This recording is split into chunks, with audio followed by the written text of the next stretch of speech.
Hi Leo, Sun, Moon and Rising, welcome to Ethernal Realms and welcome to your eclipse reading. So we have two eclipses in the month of October.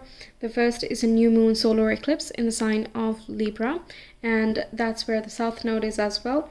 This falls in your third house of communication, short distance travel, your siblings, as well as your local neighborhood and community. And the second eclipse we have here is on the 28th or the 29th of the month, and that is a full moon lunar eclipse in the sign of Taurus, and that falls in your 10th house of career, profession, your authority figures, yourself as an authority as well, and how you show up in the world. Now, I'm not sure if I mentioned the date here. This one occurs on the 14th or the 15th. Alright, so let's see what is coming through with each of these eclipses. We have the Father coming up first. This is talking about the choices and the structures that have been in your life for quite some time, perhaps through childhood, and how that has been bringing you to the point you are at this point in time in your life. The Father can also talk about the masculine side of you, so how you assert yourself, how you assign structures, roles, and responsibilities to people in your life, including yourself. How do you sustain your environment? How do you preserve certain things? And these topics can kind of correlate with a certain sense of leadership assertion as well. Perhaps you're speaking more strongly at this time, or your opinion is being asked for. This can be even traveling to meet a parental figure as well, who you identify as your father figure. That can be a mother, it can be a father. It's not gender specific. It's essentially talking about who has played that protective, providing type of role in your life. You could be traveling to meet them or having a meaningful conversation with them as well. Now let's see the next eclipse. We have the one coming through. It's quite spiritual. This one is falling in your 10th house of career, so it can even be that you are the only one choice for a job, or you are the only one that can do a specific thing, and this is an encouragement that you have the skills, you have the talent in order to make something happen of yourself in whichever trajectory you are looking to make a meaningful mark in. This can even be that you find a mentor that you can truly look up to, be it in a work setting or just in general. Also can talk about certain goals and visions that you have in life. Perhaps you are generally a very passionate and purpose-driven sign, but sometimes, just because we feel purposeful doesn't mean that's the purpose, right? That can be said for many things that we like and get attached to at different points in time in life. So the one here can indicate that you are finding the true thing that you have been truly looking for through all of the projects, through all of the interactions, through your desires and ups and downs. You might be looking at the bottom line, the broader perspective of things, and you are discovering that perhaps a sense of self that has been cultivated for quite some time is in need of some expansion. You could be growing yourself in some way, or you bring into culmination that this is who I am, this is what I do, and this is what I stand by. What are your priorities? What are your values and ethics? If you have a business, then you might be showing a very cohesive brand image here. Your voice is consistent over all of the work, and you are presenting yourself in a humble but magnificent light is what I hear. Okay, so let's get into the tarot, get more specifics of how each of these eclipses impact you. So the first eclipse with Libra, what is being created in Leo's life, please?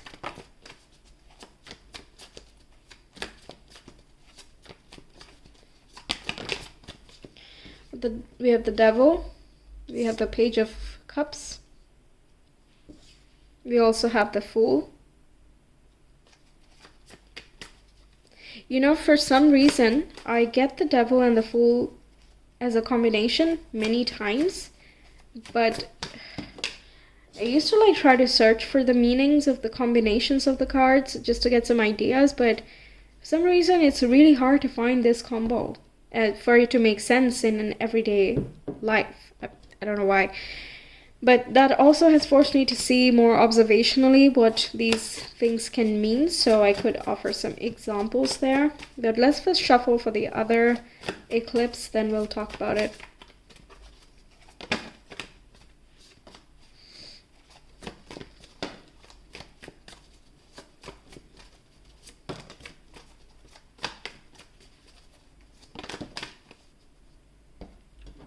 Okay.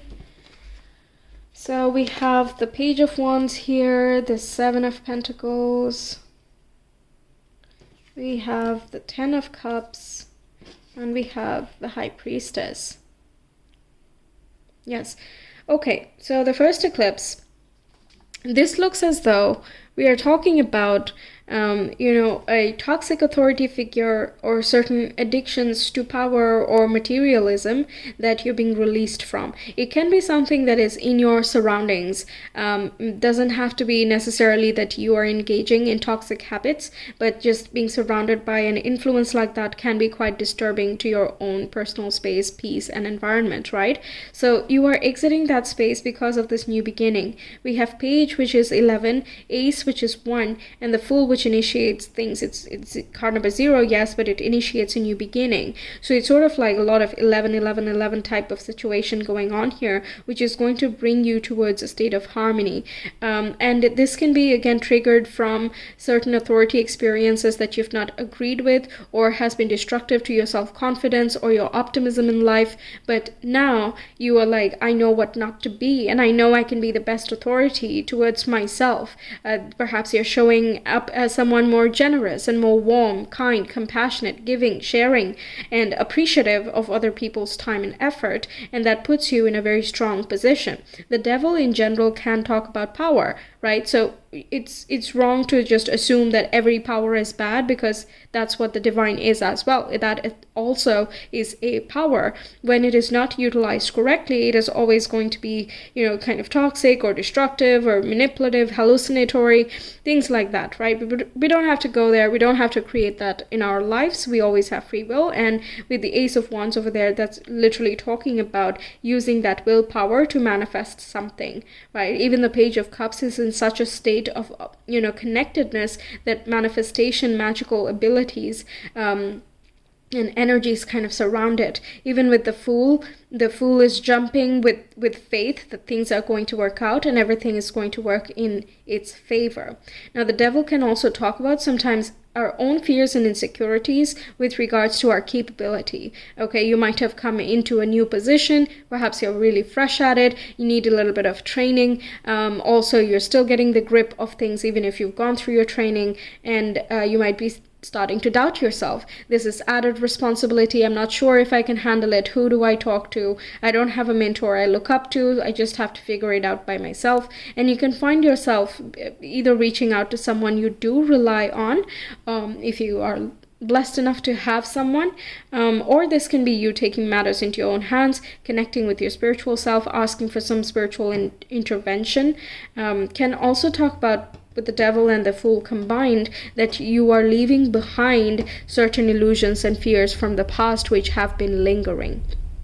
Okay, I feel a strong sense of letting go of karma. This is not something that will be new and introduced in this eclipse, but rather something that already is and is being released at this time, so that you can be open-minded, open-hearted, full of life, full of vibrancy and joy, brightness, color, everything that you represent.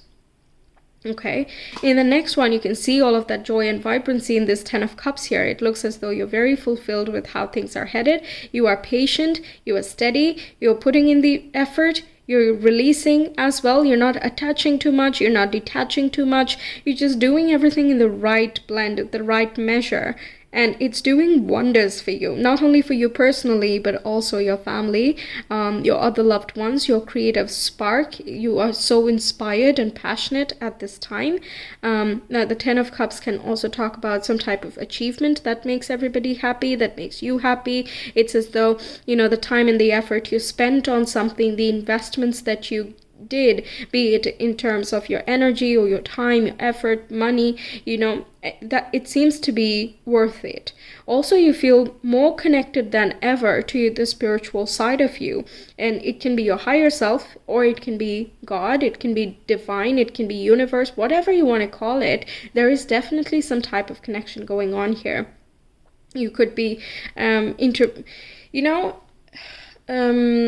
Leos, not to stroke your ego a little bit more, but it is true, right? Let's just say it as it is. You guys are the rulers within the zodiac, right? Not that you rule everybody else, but you are considered as a leadership figure. You are the shining beacon, and in ancient mythology, always like the sun is represented as the god figure, right? Whenever the sun comes up, that's why people used to pray to the sun as well. Without light, we don't have nourishment, so it becomes a very pivotal part of life itself. So the sun representing Leo then puts that responsibility on the Leo's head. Leo represents the king and the royalty, right? They wear that crown, and what that crown symbolizes, it's acting as a funnel through which the divine light kind of enters through that crown here onto the head of the ruler. So heavy is the head that wears the crown, is essentially indicating that there is responsibility with power. You're getting power here in this eclipse here, and you're recognizing the responsibility of it. And I'm really loving the presence of High Priestess here, who has opened up her mind to receiving divine downloads, not just being a tyrant with that power, but rather, let me convene with my higher self. What would be the best way to move forward? How can I teach my people better? How can I convey my craft in a more wholesome and fulfilling way? How can I create actual change and meaning in my environment to make everybody's life better? How can I improve my quality of life as well, so that I keep upgrading my own and also pass things down to legacy? So you're connecting very, very intimately with your inner self, with your intuitive self, and that is helping you raise your vibration to such a subtle, but it's subtle but tangible, very hard to explain. It's as though the energy that is shifting around you, you won't recognize this, but others will, okay? The energy that's shifting around you is creating actual change in your life. It's like, for example, if you're practicing gratitude in your own time, you're not doing gratitude just for the sake of others liking you, but because you're actually grateful, right? If you're appreciating something in your life, like a food, like clothes, like people, places, anything, small or big, doesn't matter. As long as you're feeling this sense of connectedness and lovingness towards what you have, even if everything may not be perfect in each and every moment, you invite more of that joy and harmony and that grounded companionship as well. Right? So it looks as though your aura is drawing in people, like-minded people, the right circumstances, the right resources, and it's also ensuring that there is protection of what you have already started in the past. So if you have had an interview ongoing and you've encountered a difficult authority figure here, or you have been, working with a difficult authority figure, and you know that it's time for you to take, start something new there, whatever your endeavors are, they are being protected in the next eclipse as well, so that they are expanding in the best way possible for you. I also like the combination of these cards because it seems as though nothing is too much. Okay, it's not too much. There's enough challenge, there's enough quiet time, there's enough joy, enough dynamism for you to constantly be engaged and being in the flow. So you're so mindful moving forward from this point. And if you don't associate yourself as someone being mindful, you might actually learn it in this time. You might recognize what actually gets you there, because the techniques that are being explained by others, that may not resonate with you. Okay, perhaps that's not the way for you to get mindful. Maybe you just have to figure out your own way, and that's what you're doing here, and it brings you great joy and fulfillment. Okay, let's see your astro dice. First eclipse, please. Any new information we can get here for Leos?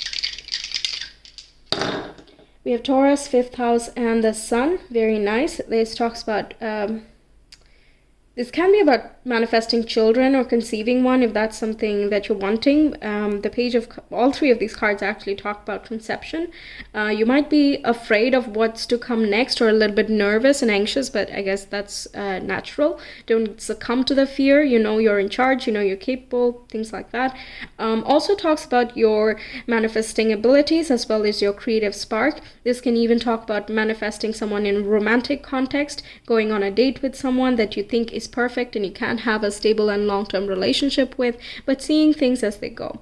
Now, some of you can get a little bit afraid of commitment if that's something you're already, you know, inclined towards. The devil can talk about bringing those feelings up, so that again they need to be worked through. I don't see you succumbing to the devil energy at all, even if it is something that pops up again. It is something that has been there internally. Okay, but you're not giving into it. You're like, nope, I will not do this anymore. I will not give into fear or insecurity anymore. I will not self-sabotage anymore. I'm just going to do what my intuition is deeply telling me. I will follow through with my gut instinct, and I will use my willpower to make different choices than I have done before. So that puts you in a very solid, stable, secure, long-term, fulfillment type of trajectory. Second eclipse. Saturn, Taurus, and the 9th house. Yeah, this is that spiritual big picture type of perspective. Once again, financial matters, material matters, as well as any authority is going to be brought up. If you are in that role, then it's about how you train people, how you teach people. You are trying to gauge what types of people you're interacting with and so on, and that just makes you a better expert. Your quality is increasing and upgrading. You could be planning a foreign land trip. Perhaps you're not doing the trip yet, but this is still in the planning stages and you might be excited about that. And wherever you go, whenever you go, perhaps within the next 4 to 6 months, usually when the eclipses show their full results, you are likely going to change or restructure the habits you have, or the worldview that you currently have. You can question certain facets of your reality as well. Foreign languages are also a part of the 9th house, as well as higher education. So if any of these things are interesting to you, you could take those up, and you're quite excited about the prospects that will open up to you down the line. What else? Your worth and value is up leveling as well. There's spiritual expansion for sure. You can be connecting with some spiritual mentors, spirit guides is what I'm getting. Okay, and they can really show you some signs, synchronicities, or you can just get a very visceral feeling like, I can't help but do this. You know, I know what to do, and I'm so in the flow that I'm just going about the motions and I'm doing that, and I'm even surprised at noticing who I am becoming. You know, this sort of like noticing your, your evolution. Okay. Very strong stuff for you guys. So that's what I have for you, Leos. Thank you so much for being here. I hope the reading resonated with you and that it helps you out. Let me know your thoughts. I will see you some other time. Until then, take care. Bye.